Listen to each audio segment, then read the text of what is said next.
네, 반갑습니다. 저는 연세대학교에서 청춘을 다 바쳐서 정말 긴 세월을 수학하느라고 보낸 추억을 갖고 있는 대선배가 되겠습니다.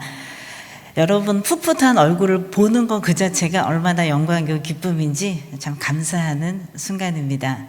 저는 원래 문과대학 학생이었고요. 성경을 워낙 좋아하는 학생이었기 때문에 성경을 원어로 읽고 싶다는 그런 야무진 욕심이 생겨서 그 당시 문과대학이 신과대학과 위치가 가깝지 않습니까?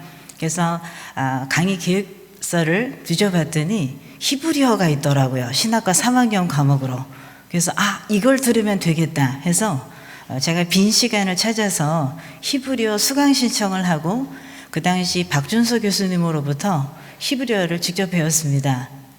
그리고 그것이 너무 재밌어서 그 다음에는 신약의 그리스어도 배우면 좋겠다. 그래서 그 다음에는 2학년 필수 과목이었던 그리스어를 또 제가 문과대 시절에 배웠습니다. 제가 고대 언어를 접근했던 그 이유 중에 하나는 언어를 하나씩 읽을 때마다 물론 성경 자체를 제가 어려서부터 좋아했지만 탐독하는 것 이상의 의미와 제 영토가 넓어지는 그 뿌듯한 느낌, 그것이 저 스스로 사실 탁과생으로서 신학과 안에서 고대 언어를 아주 기쁘게 즐기면서 배우게 하는 원동력이 되었고, 실제로 그 이후로 저는 성경을 더 재밌게 읽게 되었습니다. 사실 그때부터 제가 신학을 전공하려는 생각은 절대 하지 못한 채 그저 하나님의 지중한 말씀이니 참 제대로 알고 싶다라고 하는 순수한 발로였지만, 그것이 돌이켜보면 정말 그때만 가능했던 하나님의 은혜고 하나님께 주신 기회가 아니었나 싶습니다. 여러 과정을 거쳐서 저는 회사를 다니다가 하나님의 거룩한 뜻, 그리고 좀 더 차원이 다른 인생에 대한 도전을 두고 신학을 공부를 시작하면서, 다른 학문과 달라서 신학은 테크니션을 키우는 것이 아니라 철학과 깊이와 인생의 해안을 탐구하는 학문이니 학부부터 베이스를 제대로 해야 된다라는 제 의지로 학부부터 다시 신학과에 들어왔습니다. 그래서 학부부터 시작해서 우리 지금 교수님으로 활동하고 계신 분들과 거의 비슷한 시대에 신학과 학부로 다시 들어와서 새 학번을 받고, 그리고 하는 과정 중에 또 석사를 하면서 제가 관심 있던 서양 고대사와 맞닿은 신약학의 초기 기독교사, 그리고 신약의 언어를 위해서 서중석 교수님의 사사를 받아 열심히 공부를 한 학생이 되었고요.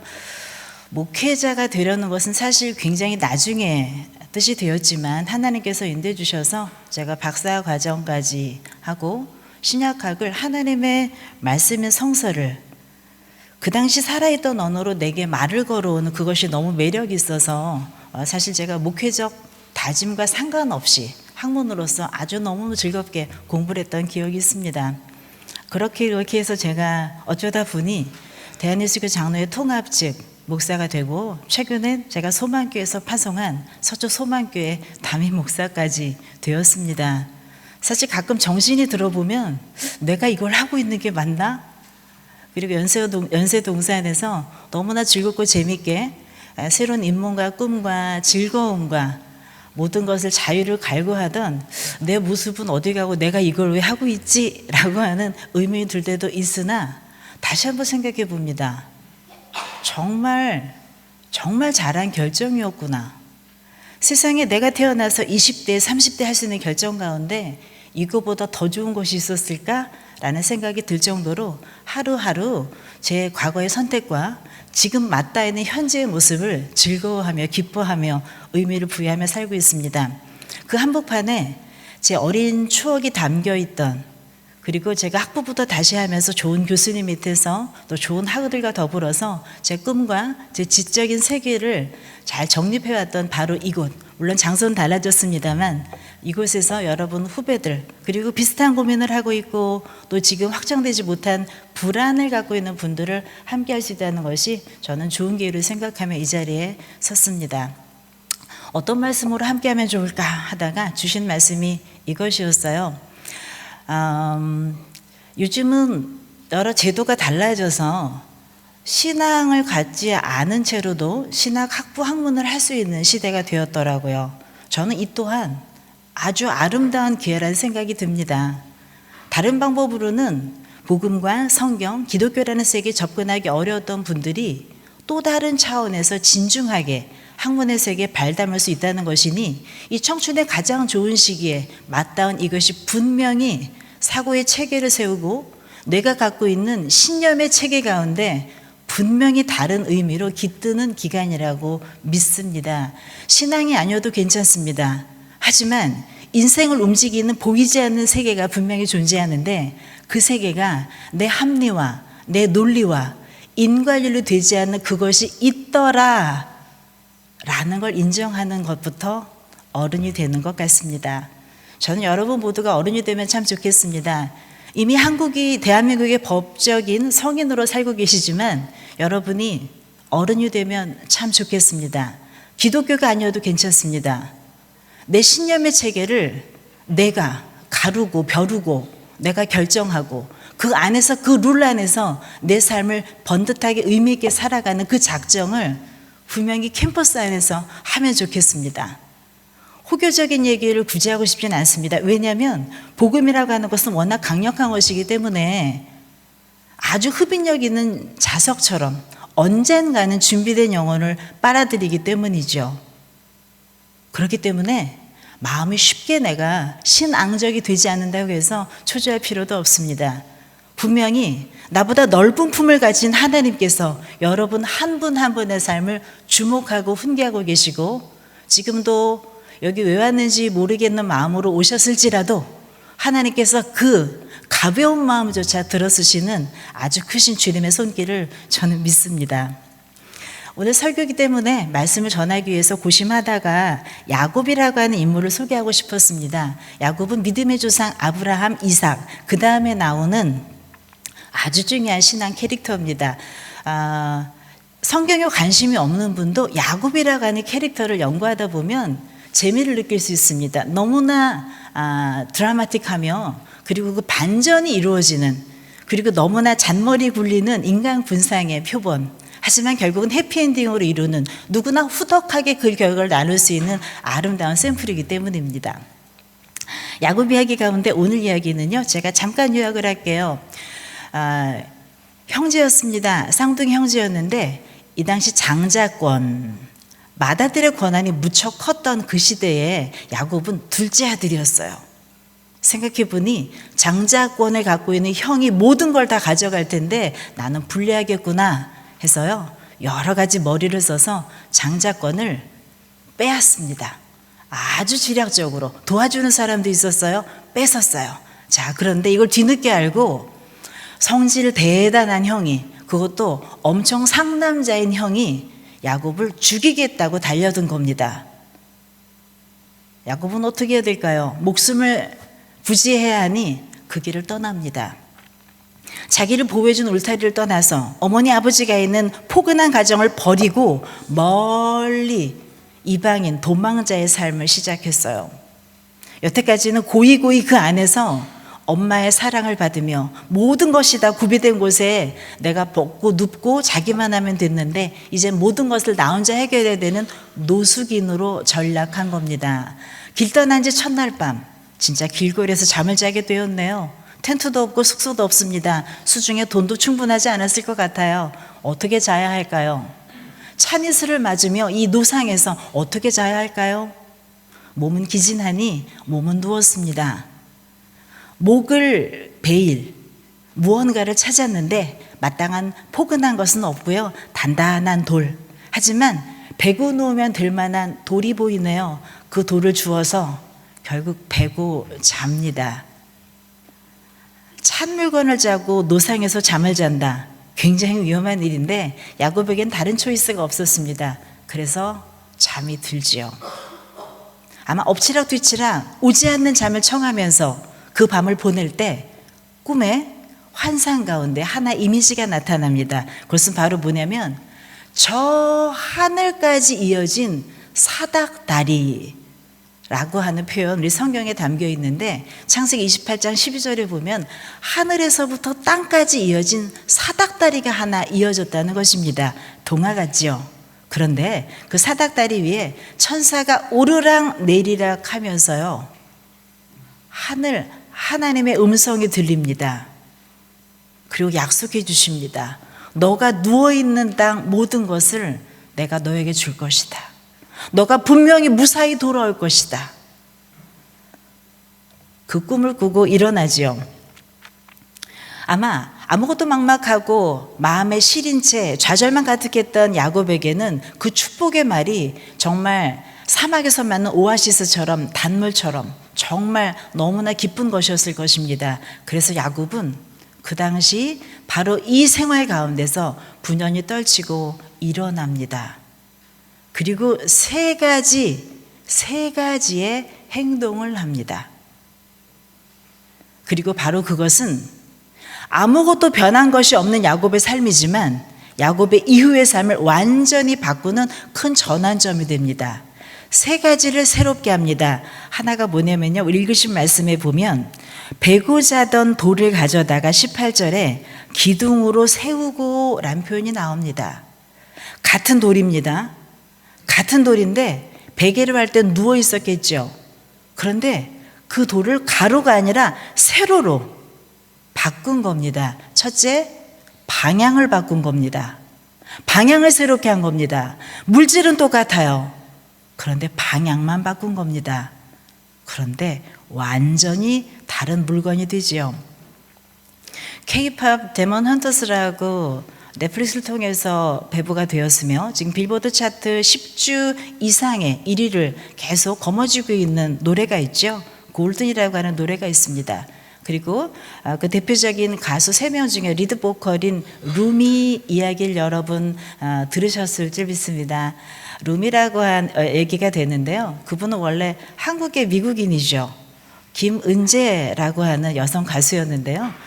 이분이 지금 어마어마하게 유명한 그 캐대헌의 가수가 되었지만 이분이 11살 때부터 12년 동안 SM의 연습생 생활을 했다는 것은 모르는 분들이 참 많습니다.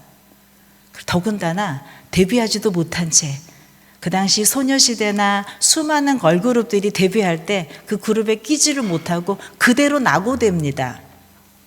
11살에서 12살이면 23살인데 23살 아이돌로 데뷔하기는 이미 시점을 놓쳐버린 그 시점. 근데 그것도 데뷔하지 못한 채 여태까지 12년 동안 들였던 모든 수고가 날아가 버리는 바로 그 상황을 이재 씨는 맞게 되는 것이죠. 그래서 이분이 정말 한 달 동안 너무나 망연자실 누워만 있었답니다. 침대를 떠나지 않고 누워만 있었답니다. 조금 일어나서 먹고 또 누워있고, 이제 난 뭘 해야 되지?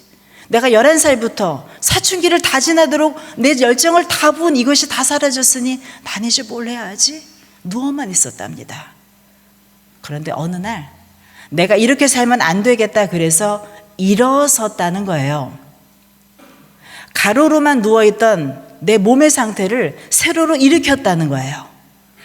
그리고 그때부터 자기가 아는 사람과 연락을 하고 소통하기 시작했는데요. 누군가 그렇게 얘기하더랍니다. 너는 음악성이 좋으니까 노래나 춤에선 실패했지만 작곡은 어때? 작곡? 그건 좀 자신 있었어요. 본인이 비트를 두고 그대로 카피해서 음보에 옮기면 모든 사람들이 괜찮다는 경험이 있었거든요. 그때부터 너무 신이 났어요. 홍대부터 연희동까지의 긴 길을 늘 이어폰을 꽂고 자신의 비트를 만들면서 아름다운 음악을 작곡하기 시작합니다. 그리고 그 작곡이 실제로 레드벨벳의 중요한 사이코 같은 음반을 발매하게 되는 중요한 하나의 기회를 또 얻게 되죠. 그래서 그때부터 나는 작곡이 체질인가 봐 해서 뉴욕에서 음악도 공부하고 작곡으로 10년을 보내던 중이었습니다. 자, 그러다가 사실 캐대헌의 작곡자 섭외를 받고 곡을 계속 만들었는데요. 그 강 감독과 소통하는 가운데 데모 버전을 보내야 되잖아요. 내가 작곡한 걸 보내다 보니까 데모 버전을 본인이 흥얼흥얼 하던 걸 보내게 되겠죠. 너 목소리도 괜찮다. 루미의 허스키한 음색과 맞을 것 같으니 너가 가수도 하면 어때? 해서 이 이재라고 하는 작곡가가 SM 연생 시대를 모두 버리고 왔지만 작곡가로서 싱어송라이터로서 캐대언의 루미 보컬로서 다시 데뷔하며 새롭게 부상하는 세계를 뒤흔드는 가수가 되었던 것입니다. 생각해 봅니다. 노래와 춤 그리고 엎어져서 움직이지 못했던 그분이 방향을 바꿔 일어났더니 작곡이라고 하는 새로운 세계가 열린 것입니다. 방향을 바꿨을 뿐입니다. 똑같은 이제였어요. 방향만 바꿨더니 다른 삶이 열린 것입니다. 야곱은 바로 이렇게 방향을 바꿈으로써 새로운 삶을 맞이합니다. 두 번째는 베개로 삼았던 돌을 가져다가 기둥으로 세웠다고 합니다. 자, 베개는 어떤 용도로 쓰는 물건이지요? 우리가 잘 때 쓰는 침구이지요. 그런데 베개를 세웠더니 이젠 더 이상 베개가 아니라 집을 받치는 기둥이 됩니다. 돌이라고 하는 소재는 달라진 게 없지만 용도가 달라진 것입니다. 우리 피트니스 열심히 몸에 관심 있는 분들은 그 체육관에서 쓰곤 하지요. 가장 많이 쓰는 도구가 트레드밀이라고 해서 보통 러닝머신이라고 하는 도구일 것입니다. 그런데 여러분 그것이 100여 년 전만 해도 그것이 운동기구가 아니라 죄인의 형벌 도구였던 걸 아십니까? 트레드 휠이라고 하는 것이 1818년 발명이 되었습니다. 그 이유는 감옥에 수감되어 있는 죄수들이 무료하게 보내고 이 좋은 노동력을 낭비하는 것이 아깝다고 생각한 국가에서 이 잉여 노동력을 잘 굴리기 위해서 트레드 휠이라고 하는 바퀴를 크게 만들고요. 발판을 만들어서 15분에 한 번씩 그걸 밟도록 한 겁니다. 휴식은 5분만 주었어요. 그리고 하루에 16시간 이상씩 그 트레드 휠을 돌리도록 했습니다. 죄수들에게. 모든 죄수들이 물려서야 되기 때문에 내가 조금이라도 보폭을 늦추면 피해가 돼서 정말 정신 똑바로 차리고 그래서 하루 종일 해야 되니 수감자에겐 얼마나 큰 형벌이었겠습니까? 그걸 통해서 물을 펌핑하기도 하고요. 관기수로를 넓히기도 하고요. 환기 구조를 개선하기도 하고요. 동력 장치를 돌리기도 하는 일에 사용했다고 합니다. 그러다가 1890년이 돼서야 이것은 너무 비인간적이다 해서 폐지가 되었고 1950년이 되어서야 우리가 개인 트레이닝하는 체육 도구로 도입이 되게 됩니다. 모양만 보면 원리만 보면 죄인의 형틀입니다. 그런데 지금 누구도 그것을 죄인의 형태라고 하지 않습니다. 여유가 있는 분은 집에 두고 사용하는 사치품일 수도 있죠. 어떻습니까? 같은 물건입니다. 용도만 바꿨습니다. 용도를 새롭게 하니 완전 다른 차원이 열렸습니다. 세 번째는 이름을 새롭게 합니다. 원래 야곱이 엎어져서 자던 이 노숙지는 루스라고 하는 평범한 지명을 가진 곳이었어요. 뜻 자체는 편도나무, 아몬드 나무라는 뜻을 가진 것으로 보아서 진짜 평범한 지명이었던 것 같습니다. 하지만 야곱은 하나님이라고 하는 천상의 존재를 만나고 나서 이름을 새롭게 합니다. 이젠 여긴 루스가 아니야 벳엘이야. 벳 하면 집이란 뜻이고요. 엘 하면 하나님, 벳엘, 하나님의 집이라고 부릅니다. 아무도 여기 간판을 달아주진 않았어요. 내가 리네임 한 것입니다. 야곱의 상황은 바뀌었을까요? 지금 험상궂게 칼을 들고 이 못된 동생 야곱을 잡겠다고 지금 쫓아오는 형님이 포기하고 돌아섰나요? 아닙니다. 상황은 하나도 바뀐 게 없어요. 지금도 내가 이렇게 꾸물거리는 동안 형님이 벌써 성큼 내 뒤에 와 있을지도 몰라요. 그리고 나를 기다리는 거는 기근과 환난과 강도 때들일 수도 있어요. 바뀐 게 아무것도 없습니다. 내 수중에 돈이 채워진 것도 아니에요. 그저 나는 하늘에 이르는 사닥다리를 보고 하나님이란 분이 나에게 해준 약속만 굳건히 갖고 있을 뿐이에요.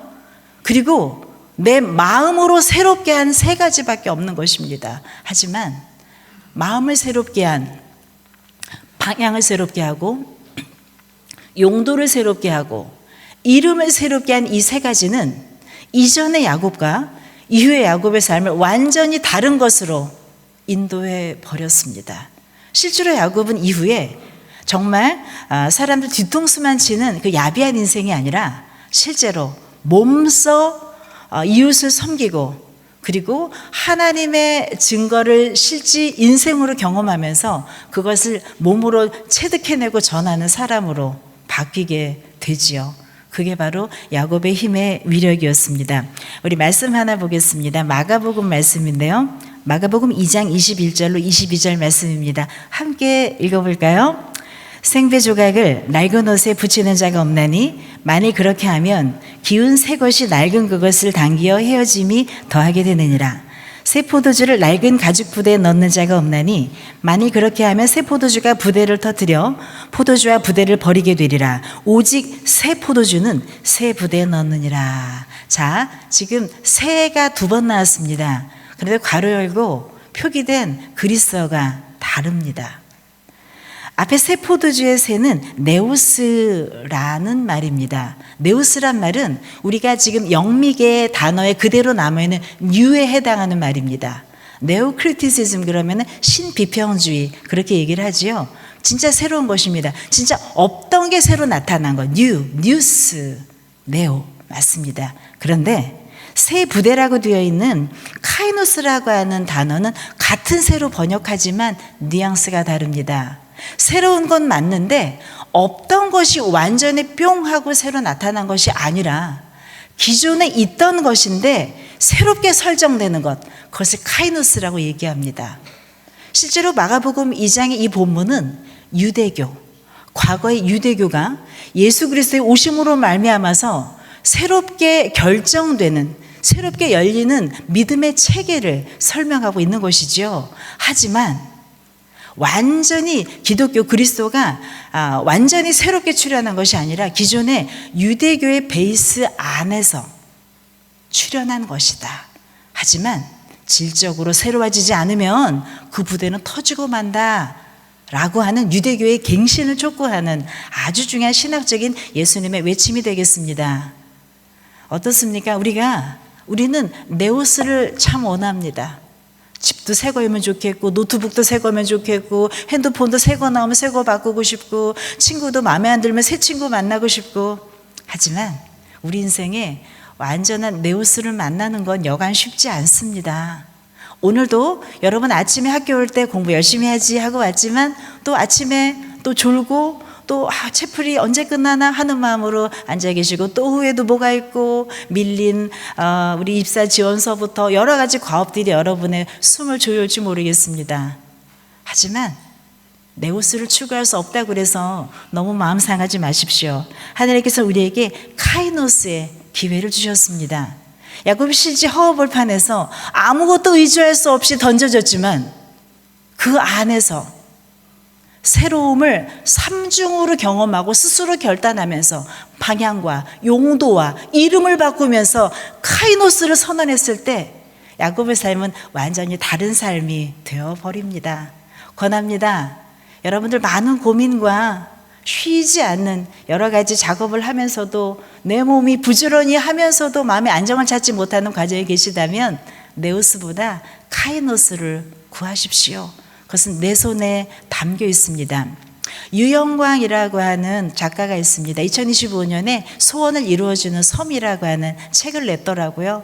근데 이분의 참 삶이 들어보면 마음이 짠합니다. 워낙 대학 입시도 실패하고 가족도 어렵고 가족의 건강 문제도 있고 그래서 이분이 음식을 배달하는 배달업을 전전하면서 청춘을 보낸 겁니다. 그래서 정말 집도 멀고 아무것도 기댈 것이 없어서 어렵게 살다가요 정말 밤새 배달하는 게 일인데 그 배달 콜이 끊어진 새벽 2시부터 본인의 첫 차가 출발하는 새벽 5시 그 사이에 정말 이분이 버스 정류장에 앉아서 본인이 좋아하는 글을 계속 쓰셨대요. 그게 너무너무 행복했대요. 왜냐하면 사람들이 궁상맞게 그 거리에서 버스 정류장에서 첫 차 기다리느라고 그게 무슨 꼴이야 할지 모르지만 본인은 그 버스 정류장이 강남 버스 정류장은 에어컨이 나오잖아요. 그리고 시티 뷰가 있잖아요. 그리고 휴대폰도 충전할 수 있고 이렇게 좋은 곳이 없더라는 것이죠. 실제 거기서 굉장히 많은 저작을 하는 것을 모아서 클라우드 펀딩을 했는데 2천만 원이 모였어요. 그래서 그것 때문에 350명을 제한적으로 독자를 구성해서 책을 구성했는데 거기에서 폭발적인 반응이 나면서 이번에 신간을 또 내게 되었다고 합니다. 모든 사람에게는 아마 그곳이 강남 버스 정류장으로밖에 안 보였을 것입니다. 그런데 이분은 고백합니다. 이곳은 대한민국에서 제일 비싼 나의 지필소였다 라고 이야기를 합니다. 한번 오늘 오후에는 여러분이 처한 모든 공간, 모든 환경에 새로운 이름을 붙여보면 어떨까요? 그리고 새로운 용도를 다시 한번 해보면 어떨까요? 방향을 다시 잡아보면 어떨까요? 그러면 새로워지는 건 없어도 분명히 선하신 하나님이 우리의 지혜보다 훨씬 더 높은 곳에 계신 그 어떤 분이 여러분의 손에 선물 같은 카이노스를 분명히 주어주실 것입니다. 그것을 바탕으로 지금 지나면 절대 돌아오지 않을 이 젊음을, 이 신학교에서 이 시간을 기쁘고 즐겁게 보내시는 여러분들 되시기 바랍니다. 기도하겠습니다. 하나님 아버지 감사합니다. 지혜 주셔서 감사합니다. 말씀을 들을 수 있는 눈과 귀 주셔서 감사합니다. 네우스가 되지 않더라도 카이노스의 삶을 갈구하는, 지금 이 땅은 어둡지만 저 하늘에 닿아 있는 사닥다리를 바라보며 이 땅이 끝이 아닌 것을 저 하늘에 계신 아버지께서 이어서 오르락내리락 하시며 나의 새로움을 응원하며 바라보고 계신 것을 시선 놓지 않고 나아가는 우리 모두 되게 하여 주옵소서. 이 모든 간구 살아계신 우리 구주 예수님의 이름으로 기도하옵나이다. 아멘.